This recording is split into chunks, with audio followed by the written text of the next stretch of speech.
चलिए, तो अभी जो आपके प्रश्न हैं उनको हम बाद में पुनः ले लेंगे। जो भी आपके डाउट हैं, यदि जो भी आपका ये मुख्य परीक्षा की रणनीति के आधार पे जो हम आगे बात करने वाले हैं, इस पे यदि आपका कोई भी डाउट है तो आप कमेंट बॉक्स में पूछ सकते हैं। तो सबसे पहले हम जानने वाले हैं अब मुख्य परीक्षा की रणनीति। मुख्य परीक्षा की रणनीति ध्यान से देखिएगा और यदि कुछ अच्छा लगे तो नोट कर लीजिएगा। मुख्य परीक्षा की रणनीति, मेंस आंसर राइटिंग की रणनीति क्या होगी, क्यों जरूरी है, कितना महत्वपूर्ण है, कैसे करें, कहां से करें, कब करें, कितना समय दें, सब कुछ आपको बताने वाला हूं। ठीक है, तो मुख्य परीक्षा की रणनीति, सबसे पहले कुछ जरूरी चीजें होती हैं कि जब हम उत्तर लेखन करने बैठते हैं तो किन बिंदुओं को हमें ध्यान में रखना होता है। तो बिंदु कौन कौन से होते हैं? सबसे पहले जब हम कोई मुख्य परीक्षा का प्रश्न लिखने बैठते हैं, जरूरी है कि प्रश्न को हम अच्छे से पढ़ें। प्रश्न को कम से कम 2 बार पढ़ें। कितनी बार? प्रश्न को कम से कम, ये अभी मैं बता रहा हूं क्या करना चाहिए। 6 से 7 मेरे पॉइंट हैं, उसके बाद मैं आता हूं कि किस तरह से करना चाहिए। कम से कम प्रत्येक प्रश्न को 2 बार पढ़ना चाहिए। ठीक है, और जब 2 बार हम प्रश्न को पढ़ते हैं तो अब हमें यदि कोई कीवर्ड नजर आए तो उसको अंडरलाइन कर लेना चाहिए। अपने प्रश्न पत्र में ही अंडरलाइन कर लेना चाहिए, जिससे हमें पता रहे कि हम किन चीजों के बारे में पढ़ने जा रहे हैं। उदाहरण के रूप में मान लीजिए एक प्रश्न मैं बनाकर लेकर आया हूं, उस प्रश्न की बात कर लीजिए। मैंने एक प्रश्न लिया है कि क्या आप ऐसा मानते हैं कि अफगानिस्तान में तालिबान का पुनरुदय, अफगानिस्तान में तालिबान का पुनरुदय या एक बार फिर से उदय यूनाइटेड नेशन जैसी जिम्मेदार संस्थाओं की प्रासंगिकता पर प्रश्न चिन्ह लगाता है।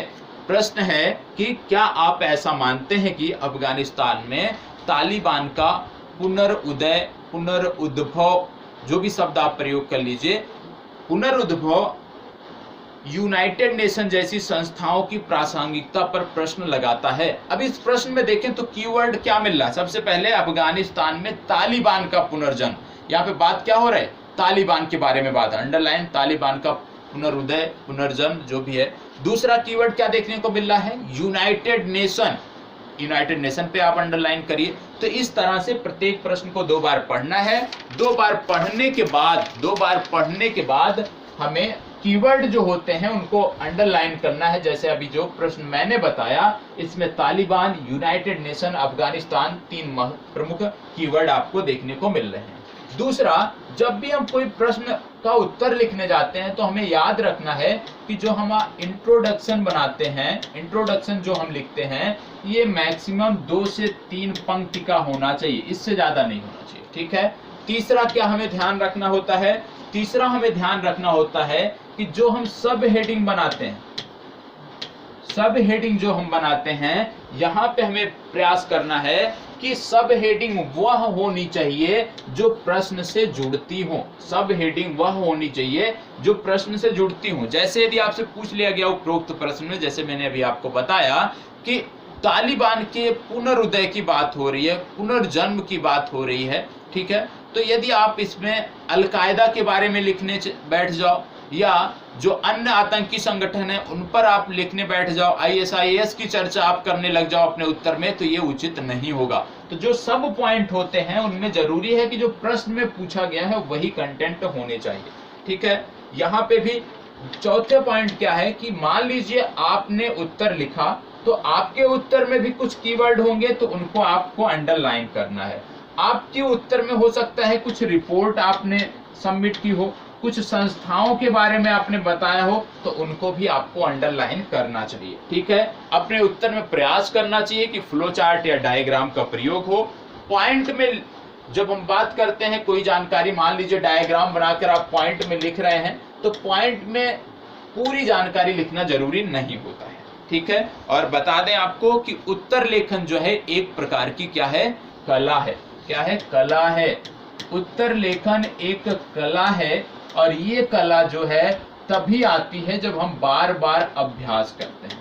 ये कला तभी आएगी जब आप बार बार अभ्यास करोगे। बहुत सारे लोग ऐसे होते हैं जिनके पास ज्ञान बहुत होता है, नॉलेज बहुत होती है, जानकारी बहुत होती है, लेकिन उसको शब्दों में बयान नहीं कर पाते, ठीक है, उसको कलम के माध्यम से पन्नों में उतार नहीं पाते हैं, ठीक है। तो ऐसी जानकारी का यूपीएससी में कोई फायदा नहीं है, राज्य विशेष की परीक्षाओं में ऐसी जानकारी का कोई फायदा नहीं है। यदि आपके पास फैक्ट है, आप शब्दों में बयान नहीं कर पा रहे हो, तो आप क्लर्क ग्रेड के एग्जाम होते हैं, एसएससी का एग्जाम होता है, जहां पे रिटन नहीं है वहां पे आप जाइए, वो आपके लिए बेहतर स्थान है। अब ऐसा नहीं है कि ये कला आएगी नहीं, इसके लिए आपको मेहनत करना पड़ेगा। वही फार्मूला मैं बता रहा हूं, वही पैटर्न में बता रहा हूं। यदि आप इस पर मेहनत करेंगे तो आपका जो ये शब्दों वाला, शब्दों को बयां करने की जो कला है, उत्तर लेखन की जो कला है, ये आपको आएगी और आपको परेशान होना भी नहीं पड़ेगा, ठीक है। तो आप जानते हो कि बहुत सारे लोग यूपीएससी के छात्र ऐसे हैं, बहुत सारे छात्र ऐसे हैं जिनके पास नॉलेज बहुत ज्यादा है, ठीक है। मेरे साथ भी बहुत सारे हमारे मित्र थे जिनके पास नॉलेज बहुत होता था, लेकिन वो क्या करते थे कि उत्तर लेखन को जो है सीरियस नहीं लेते थे। उनका कहना था कि भैया पहले पीटी पास कर लो, फिर 2 महीने का समय मिलेगा, इस दौरान हम सब कुछ कर लेंगे। लेकिन उत्तर लेखन 2 महीने में नहीं आता है, ठीक है। तो ये गलती आपको नहीं करनी है। पहले दिन से आपको करना है उत्तर लेखन। आपको कुछ नहीं पता है, कोई फैक्ट नहीं पता है, एनसीईआरटी आप पढ़ रहे हो कोई टॉपिक, लास्ट में प्रश्न दिए होते हैं, अभ्यास प्रश्न, उसको हल करिए, वो भी उत्तर लेखन माना जाता है। कम से कम प्रारंभिक चरण में ये चीजें होनी चाहिए, ठीक है।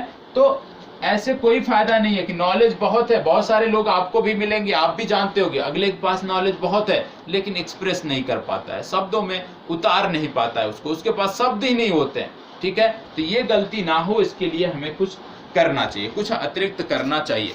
उदाहरण के रूप में जिनको लगता है कि 2 महीने में उत्तर लेखन हम सीख जाएंगे, उनके लिए एक मैं आप होमवर्क दे रहा हूं। क्या होमवर्क है कि कृपया अपने बारे में 200 शब्द, अपने बारे में 200 शब्द 7 मिनट में लिख कर दिखाइएगा। प्रयास करिएगा घर पे बैठ के कि क्या आप 200 शब्द अपने लिए 7 मिनट में लिख पाते हो, अपने बारे में जो आप जानते हो, आपका बायोडाटा जो आप बोलते हो, क्या उसको लिख पाते हो आप 7 मिनट में? नहीं लिख पाओगे। यदि आप लिख भी पा जाते हो तो आप देखोगे जो शब्दों का चयन है ये सही नहीं होगा, जो इनकी लयबद्धता है ये सही नहीं होगी, और बहुत सारी कमियां आपको देखने को मिलेंगी। तो जब आप अपने बारे में नहीं लिख पा रहे हो, वो 7 मिनट में जो निर्धारित समय है, अपने बारे में नहीं लिख पा रहे हो, जिसके बारे में आप बचपन से जानते हो, समझते हो, सुनते हो, ठीक है, तो आप जिस प्रश्न के बारे में कभी देखा नहीं है, उस प्रश्न के बारे में आप कैसे, जो एक निर्धारित समय होता है उसमें लिख पाओगे? आप कैसे सोच सकते हो? नहीं लिख सकते हो। ये चीज आपको स्वीकारनी पड़ेगी। तो पहले दिन से हमें लग जाना है, और जब हम प्रारंभिक परीक्षा की तैयारी करने जा रहे हैं, इस दौरान भी हमें मुख्य परीक्षा की तैयारी करना है। अब कैसे करना है? मान लीजिए आप 0 पे हो, आपको कुछ नहीं आता है मुख्य परीक्षा के बारे में, वहां से मैं आपको बता रहा हूं, ठीक है। 0 से आपको 100 तक, सफलता तक पहुंचाऊंगा यदि आप इसको फॉलो करोगे तो। क्या है? सबसे पहले स्टेज हमारी प्रथम होती है। प्रथम स्टेज का मतलब हो गया कि आप फ्रेशर हैं, कुछ भी नहीं जानते हैं। तब आपको क्या करना चाहिए? सबसे पहले, चाहे आप फ्रेशर हैं, आप चाहे यूपीएससी की तैयारी कर रहे हैं, आप चाहे पीएससी की तैयारी कर रहे हैं, इससे फर्क नहीं पड़ता है। सिर्फ इतना फर्क पड़ता है कि सबका पैटर्न अलग अलग है, सबके पाठ्यक्रम अलग अलग है, ठीक है। अब क्या करना चाहिए? सबसे पहले स्टेज फर्स्ट पे अभी आप हैं, तो आपको क्या करना चाहिए? कोई भी एक प्रश्न उठाना चाहिए। प्रश्न कहां से उठाना चाहिए? प्रश्न हमें उठाना चाहिए जो हमारी, जैसे जिस भी आप राज्य विशेष की तैयारी कर रहे हो वहां से कोई प्रश्न ले लो जो पूछा गया हो, यूपीएससी की कर रहे हो वहां से भी ले लो, ठीक है। प्रश्न ऐसा लेना है हमें जो हमें समझ में आता हो, क्योंकि जो पीएससी में प्रश्न पूछे गए हों, ज्यादा प्रश्न होते हैं ज्यादातर जो समझ में नहीं आते, लेकिन हमें खोजना है, रिसर्च करना है कि ऐसा प्रश्न लेना है जो हमें समझ में आता हो, जिसको हम समझ सकते हो। हमने एक प्रश्न ले लिया जिसको हम अब समझ सकते हैं, उसके बारे में हमें कुछ जानकारी है, भाषा हमें आसान लग रही है। अब क्या करना है कि इस प्रश्न को हमें पढ़ना है, और पढ़ना कितनी बार है? मैंने आपको बताया कम से कम 2 बार पढ़ना है। 2 बार हमने ध्यान से प्रश्न को पढ़ लिया, अब हमें प्रश्न में कुछ कीवर्ड नजर आएंगे और उन कीवर्ड को हमें अंडरलाइन करना है। उदाहरण के रूप में अभी जैसे मैंने आपको एक प्रश्न बताया कि क्या आप ऐसा मानते हैं कि अफगानिस्तान में तालिबान का पुनर्उदय यूनाइटेड नेशन जैसी वैश्विक संस्थाओं के प्रासंगिकता पर प्रश्न चिन्ह लगाता है। तो यहाँ पे कीवर्ड आपका था तालिबान, अफगानिस्तान, यूनाइटेड नेशन। तो इस तरह के जो कीवर्ड होते हैं उनको हमें अंडरलाइन करना है। अब मान लीजिए कीवर्ड अंडरलाइन कर लिया, 2 बार आपने पढ़ लिया, क्योंकि आप फ्रेशर हैं, अभी आप पहले दिन उत्तर लेखन करने जा रहे हैं तो आपके पास जानकारी नहीं है ज्यादा। तो आपको क्या करना है कि इन टॉपिक से जुड़े हुए जो भी आपने पढ़ा है, इससे जुड़े हुए जो आपका प्रश्न है, जिस भी विषय पर पूछा गया है, उससे जुड़े हुए फैक्ट आपको इकट्ठे करने हैं। अब ये कहां से इकट्ठे करेंगे, क्योंकि आपको पता है, जैसे मैंने प्रश्न बताया कि तालिबान, यूनाइटेड नेशन, तो जो भी आपके फैक्ट हैं वो आप इकट्ठा करिए। इसके लिए आप कोई भी पुस्तक खोल सकते हैं, जिस पुस्तक में आपको लगे कि इस विषय से जुड़ा है, इस पुस्तक में ये टॉपिक मिल जाएगा। ऑनलाइन देखना है, विभिन्न वेबसाइटों के माध्यम से आप इकट्ठा कर सकते हैं। मतलब उस प्रश्न से संबंधित फैक्ट जहां भी मिल जाए, गूगल कर लीजिए, किताब पलट लीजिए, अपने नोट्स पलट लीजिए, जहां भी मिल जाए आपको फैक्ट इकट्ठे करने हैं। ठीक है, जिसको बोलते हैं नकल मारना या रट्टा मारना। तो ये चीजें आपने कर लिया। अब यहाँ पे अभी समय की परवाह नहीं करनी है कि 1 घंटे लग रहे हैं, 2 घंटे लग रहे हैं, इसकी परवाह एकदम नहीं करनी है। समय को हमें यहाँ पे अभी तवज्जो नहीं देना, हमें फैक्ट इकट्ठा करना है। मान लीजिए 1 घंटे लगे, 2 घंटे लगे, आप फैक्ट कलेक्ट कर लेंगे। ठीक है, अब आपके पास फैक्ट आ गया है, क्योंकि आपने फैक्ट का कलेक्शन कर लिया है। अब अगर फैक्ट का कलेक्शन कर लिया आपने, आपको प्रश्न पता चल गया, एक बार फिर से प्रश्न पढ़िए, आपको फैक्ट पता चल गए, फैक्ट कलेक्ट कर लिया आपने। अब पुनः एक बार प्रश्न पढ़िए, और जब पुनः एक बार प्रश्न पढ़ते हैं तो आप देखोगे यहाँ पे कि प्रश्न की मांग क्या है। आपको क्या देखना है कि प्रश्न की मांग क्या है, क्योंकि अब सभी फैक्ट आपके पास हैं, सभी जानकारियां आपके पास हैं, आपने रट्टा मार लिया, आपने नकल कर लिया। अब फैक्ट आपने देख लिया कि प्रश्न की मांग क्या है, प्रश्न की मांग पता चल गया, फिर आपको क्या करना है, पॉइंट तैयार करना है। ठीक है, पॉइंट तैयार करना है कि कौन कौन से पॉइंट हमें लिखने हैं इस उत्तर में, पॉइंट तैयार करना है। और जब आपने पॉइंट तैयार कर लिया कि भाई इस तरह से इन पॉइंट को हमें उत्तर में लिखना है, फिर इनका क्रम क्या होगा, जो आपने पॉइंट तैयार किए हैं इनका क्रम क्या होगा। अब क्रम कैसे डिसाइड होगा, क्रम डिसाइड होगा प्रश्न की मांग से संबंधित। जैसे ज्यादातर प्रश्न जो पूछे जाते हैं 2 भागों में पूछे जाते हैं। मान लीजिए पहले भाग में कोई समस्या बताई गई, उठाई गई है, और दूसरे भाग में उसका समाधान। पहले भाग में कोई समस्या बताई गई है, ये समस्या है, दूसरे भाग में आपसे पूछा जा रहा है किससे संबंधित आप क्या कर सकते हैं, क्या समाधान होने चाहिए। अब यहाँ पे क्रम का चयन क्या होना चाहिए कि भैया पहले हमें समस्या के बारे में डिटेल में लिखना है, फिर समाधान लिखना है। अब ऐसा नहीं होगा कि पहले आप समाधान लिख दो फिर समस्या, तो वही क्रम क्या होगा जो आपने फैक्ट इकट्ठा किया है वो आपको निश्चित करना है, वो आपको डिसाइड करना है। दूसरी बात, आपको यहीं पर सोचना है कि जो प्रश्न है उसको कितने भागों में बांट कर लिखना है। यूपीएससी के ज्यादातर प्रश्न, राज्य विशेष के ज्यादातर प्रश्न 2 भागों में बांटकर लिखे जाते हैं, 2 ही भागों के प्रश्न पूछे जाते हैं। और अगर 2 भाग के प्रश्न हैं, आपने डिसाइड कर लिया कि 2 भाग में लिखना है पूरे प्रश्न को, तो आपको यहाँ पे क्रम क्या होगा, क्रम के बाद आपने डिसाइड कर लिया कितने भागों में लिखना है। अब अगर भाग भी डिसाइड हो गए कि कितने भागों में लिखना है, फिर आपको डिसाइड करना है कि इसका स्वरूप क्या होगा, जो हम उत्तर लिखने जा रहे हैं इसका स्वरूप क्या होगा। स्वरूप से यहाँ पे तात्पर्य है कि हमें पैराग्राफ वाइज लिखना है या हमें पॉइंट वाइज लिखना है।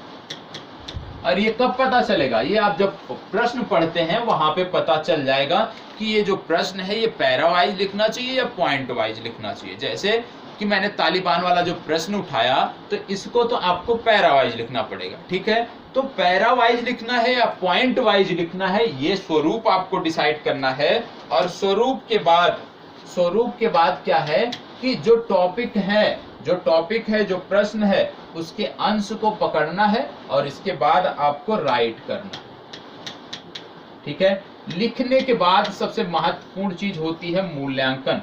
स्वयं से उसको मूल्यांकन करना है। कैसे, आपने प्रश्न लिख लिया, आप समय की यहाँ पे कोई बात नहीं है, प्रश्न लिख लिया तो इसको पुनः मूल्यांकन करिए। मूल्यांकन का मतलब है एक बार उसको पढ़िए, 2 बार पढ़िए, और जब आप मूल्यांकन करोगे तो इसमें आपको बहुत सारी कमियां देखने को मिलेंगी।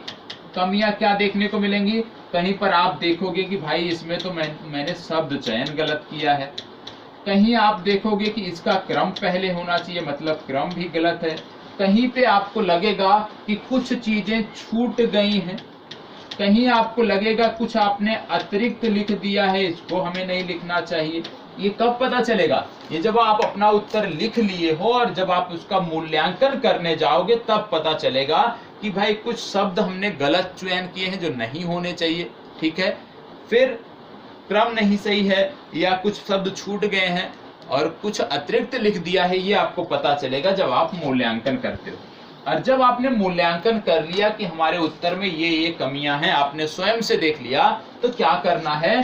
पुनः इनको लिखना है और इन कमियों को हमें दूर करने का प्रयास करना है।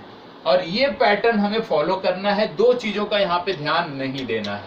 पहला, समय का ध्यान नहीं देना है, दूसरा शब्दों की सीमा का ध्यान नहीं देना है, ठीक है।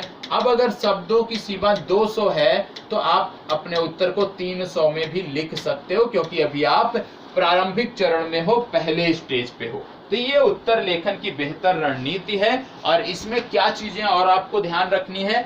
इसमें आपको ध्यान रखनी है कि अब क्या करना है, क्योंकि अब आप पहले चरण में हो और आपने तरीका सीख लिया उत्तर लेखन का। तब आपको क्या करना है कि प्रत्येक दिन कम से कम 1 प्रश्न, प्रत्येक दिन ना कह लीजिए कि सप्ताह में कर लीजिए, सप्ताह में कम से कम आपको 1 से 3 प्रश्न, मतलब मैक्सिमम 3 कह लीजिए, मिनिमम 2 कह लीजिए, 2 से 3 प्रश्न आपको सप्ताह में लिखने हैं। और जब आप इन प्रश्नों को लिखने बैठो तो एक बार में केवल 1 प्रश्न लिखना है, क्योंकि बहुत अभी समय लग रहा है आपका, तो एक बार में सिर्फ 1 प्रश्न लिखना है, क्योंकि अभी प्रारंभिक चरण में हो। एक उत्तर को लिखने में अधिकतम 2 घंटे भी लग सकते हैं, ठीक है। तो ये चीज करना है कि सप्ताह में कम से कम 2 से 3 प्रश्न हमें लिखना है और यहाँ पर अपना पूरा समय देना है। तो ये चीजें आपको पता होना चाहिए, ये चीजें आपको करनी है, ठीक है। और यदि आप ऐसा करोगे तो निश्चित रूप से आपको कोई समस्या देखने को नहीं पड़ेगी, ठीक है। अब बात आती है स्टेज 2।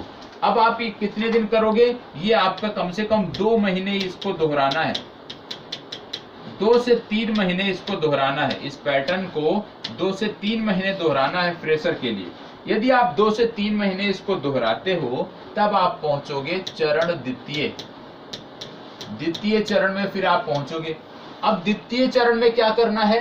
द्वितीय चरण में भी सेम चीजें करनी है कि कोई भी प्रश्न पढ़ना है तो उसको 2 बार 3 बार पढ़ना है, कीवर्ड अंडरलाइन करनी है, सोर्स नकल करना है, हमें रट्टा मारना है किताब से, वेबसाइट से, जहां से भी फैक्ट मिल जाए उस आधारित, उस प्रश्न पर आधारित सब हमें रट्टा मारना है, नकल मारना, सब कुछ करना है पहले जैसा। लेकिन कुछ चीजें अब आपको बदलनी होंगी। बदलनी क्या होगी आपको? कि समय जो अभी तक आप अनलिमिटेड देते थे, अनिश्चित देते थे, इसको क्या कर देना है? जैसे मान लीजिए आपकी परीक्षा में, जिस परीक्षा की आप तैयारी कर रहे हैं, यूपीएससी की कर रहे हैं, यूपीएससी, राज्य की कर रहे हैं तो राज्य की, मान लीजिए आपकी परीक्षा में 7 मिनट का समय मिलता है, तो यहाँ पर अब आपको अपने प्रश्न को मैक्सिमम 15 मिनट में लिखना है, मतलब 2 गुने समय में लिखना है। और ये समय कब से काउंट होगा? जब आपने नकल कर लिया, रट्टा मार लिया, फैक्ट इकट्ठा कर लिया और सिर्फ फ्रेम भी बना लिया प्रश्न का, सिर्फ और सिर्फ लिखना है। तो लिखने में अब आपको जो समय देना है वो अधिकतर 15 मिनट का समय देना है, मतलब 2 गुना समय देना है जितना आपकी परीक्षा में पूछा जाता है, ठीक है, 2 गुना समय देना है।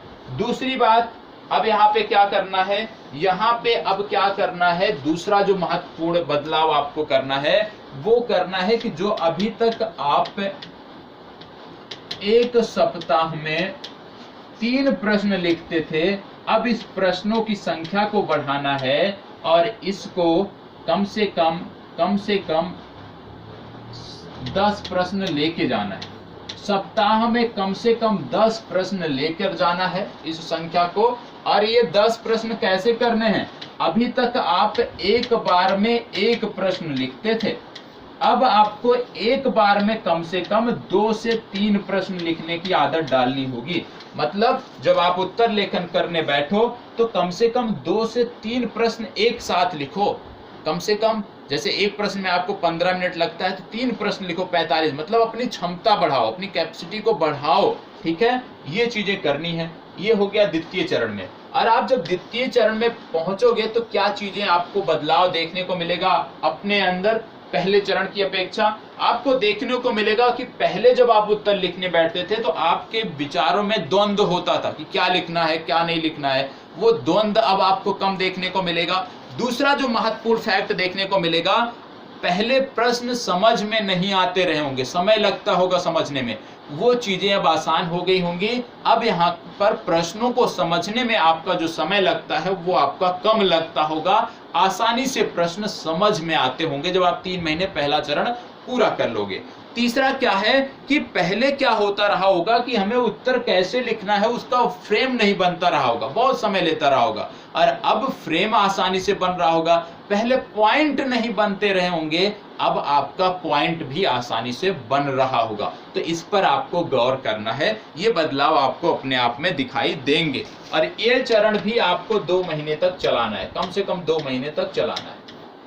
अब तीसरा चरण आता है जो एग्जाम के 2 महीने पहले आपको समाप्त करना है। मतलब यदि आपका नवंबर में एग्जाम है तो प्रयास करिएगा चरण 3 आपका सितंबर में समाप्त हो जाए। अब इसमें क्या करना है चरण तृतीय में?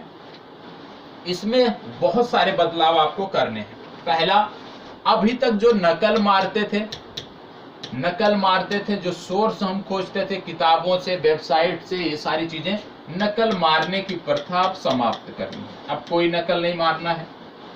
समय जो हमारी परीक्षा की मांग है उस समय पर हमें आना है, उससे 10% 20% ज्यादा समय दे दीजिए, इससे ज्यादा नहीं। मतलब अब हमें प्रयास करना है कि जो हमारी परीक्षा में निर्धारित समय है एक प्रश्न के लिए, उस समय में हम अपने उत्तर लेखन को कर पाए। नकल ना मारें, रट्टा मारना पूरी तरह मना करना है। और इसके बाद अब एक बार में जो हम पहले लिखते थे 3 से 3 प्रश्न लिखते थे, 2 से 3 प्रश्न लिखते थे, अब इसको बढ़ाकर एक बार में 6 प्रश्न तक करना है। कि एक बार जब उत्तर लेखन करने बैठो तो कम से कम 6 प्रश्नों का अभ्यास करो। मतलब प्रश्न लिखने की भी क्षमता बढ़ानी है। क्यों? क्योंकि जब तक इसको आप नहीं बढ़ाओगे तब तक आपको स्पीड अपनी नहीं पता चलेगी। ठीक है, तो प्रश्न लिखने की क्षमता आपको बढ़ानी है। इसके साथ साथ क्या करना है कि अब जो समय होगा, ये जो समय है, पहले क्या होता था, जो उत्तर लिखने का समय दिया जाता था उसमें आपको फैक्ट और कलेक्ट करने का समय अलग होता था। अब क्या है, उसी समय में आपको पढ़ना भी है, समझना भी है, फ्रेम भी बनाना है और लिखना भी है। सिर्फ और सिर्फ जैसे परीक्षा के माहौल में किया जाता है उस ढर्रे पर अब आपको आना है। तो ये हो गया तीसरे चरण में। और ये तीसरे चरण का जो बदलाव है, विशेषकर उदाहरण के रूप में जब हम यूपीएससी का मान लो उदाहरण लेते हैं, अब जब आपकी परीक्षा मान लो 2 महीने बची है, तब आपको क्या बदलाव करने हैं? तब आपको करने हैं कि जो अभी तक आप 6 प्रश्न लिखते थे एक बार में, अब जब भी उत्तर लेखन करने बैठो कम से कम 20 प्रश्न एक बार में लिखो, जिससे परीक्षा की जो मांग है, परीक्षा के समय जो चीजें आपसे मानी जाती हैं कि ये चीजें एक अभ्यर्थी में होनी चाहिए, वो आप कर पाओ। और एक बार में कम से कम 20 प्रश्न 18 प्रश्न लिखने का प्रयास करो, जिससे आपकी हैबिट बन जाए और परीक्षा में आप अच्छे स्कोर कर सको। ये तो हो गई स्टेज की बात, किस तरह से हमें चीजों को लेकर चलना है। अब कुछ चीजें और हैं जो आपको पता होना चाहिए, उसके बारे में भी मैं बात कर लेता हूं। जैसे 1 मिनट का समय दीजिएगा कि उत्तर लेखन से फायदा क्या होता है। बहुत सारे लोग बोलेंगे आपसे कि भाई उत्तर लेखन से फायदा क्या होता है। तो उत्तर लेखन से फायदा क्या होता है वो मैं आपको बता देता हूं। जब आप उत्तर लेखन, क्योंकि मैंने आपको बताया कि उत्तर लेखन एक कला है और इसमें बहुत सारी कमियां हमारे में होती है कि हमारे पास बहुत नॉलेज होता है, हम उसको एक्सप्रेस नहीं कर पाते हैं, वो कमियां हमारी दूर होती हैं। अब बात करते हैं कि यह एक कला है और आएगी, जब ये कला आ जाती है तो इससे फायदा क्या होता है। सबसे पहली बात कि जो हमारे विचार हैं, विचारों में तारतम्यता आती है। हमारे विचार अच्छे आते हैं, हमारे थॉट अच्छे आते हैं और हम आसानी से चीज़ों को कर पाते हैं। दूसरा यदि हम देखें तो हमारे जो सोचने समझने की जो गति है वो बढ़ती है। पहले क्या था, जब हम उत्तर लेखन नहीं करते थे हमें किसी टॉपिक को सोचने में समय लगता था, लेकिन जब हम एक बार हम कर लेते हैं तो हमारे सोचने समझने की जो गति है वो बढ़ जाती है, हमारे लिखने की जो गति है वो बढ़ जाती है, हमारे बोलने की जो शब्दों के चयन की गति है वो बढ़ जाती है, हमारे जो शब्द चयन होते हैं वो बेहतर हो जाते हैं, हमारी आप कह सकते हैं जो भाषा होती है वो बेहतर हो जाती है। ठीक है, तो बहुत सारे फायदे हैं और निश्चित रूप से आप सबको भी उत्तर लिखना चाहिए और प्रत्येक उत्तर का मूल्यांकन भी स्वयं करना चाहिए। तो मुख्य परीक्षा की ये जो रणनीति थी वो मैंने आपको बताया कि किस प्रकार से मुख्य परीक्षा के लिए आपको तैयार होना चाहिए, किस प्रकार से मुख्य परीक्षा की तैयारी करना चाहिए, क्या क्या समस्याएं आती हैं, अपनी नज़रों में जो जरूरी था वो सारी चीज़ें मैंने आपको बताई हैं। यदि अच्छा लगे तो प्लीज़ लाइक शेयर और कमेंट कर दीजिएगा। और यदि आप उत्तराखंड राज्य से जुड़े हैं या किसी भी पीएससी से जुड़े हैं, यूपीएससी से जुड़े हैं और उत्तर लेखन साथ मिलकर करना चाहते हैं तो प्लीज़ कमेंट बॉक्स में बताएं। निश्चित रूप से मैं आपको एक ग्रुप की लिंक प्रोवाइड करूंगा जहां लिंक से जुड़कर आप उत्तर लेखन हमारे साथ कर सकते हैं। यहाँ पर आपको क्या क्या सुविधाएं उपलब्ध कराई जाएंगी, सबसे पहली बात कि कोई भी जो कमी होगी वो आपको बताई जाएगी, फैक्ट आपको बताए जाएंगे। ठीक है, आपके उत्तर में शैली में कोई कमी रहेगी वो आपको बताई जाएगी, प्रत्येक दिन के आपके उत्तर चेक करके आपको दिए जाएंगे, जो भी कमियां होंगी उन सभी कमियों को हम दूर करेंगे। तो यहीं पर आपसे विदा लेते हैं, फिर मिलेंगे किसी नए टॉपिक के साथ। तब तक के लिए इसी प्रकार हमारे साथ बने रहें। और जो लोग ऑनलाइन देख रहे हैं, आपकी कोई समस्या है, कोई डाउट है तो आप प्रश्न अब कर सकते हैं। बाकी का जो लोग ऑफलाइन वीडियो देख रहे हैं, आपकी भी कोई समस्या है, कोई डाउट है, मन में कोई द्वंद्व है तो आप कमेंट बॉक्स में पूछ सकते हैं, निश्चित रूप से आपके जवाब दिए जाएंगे।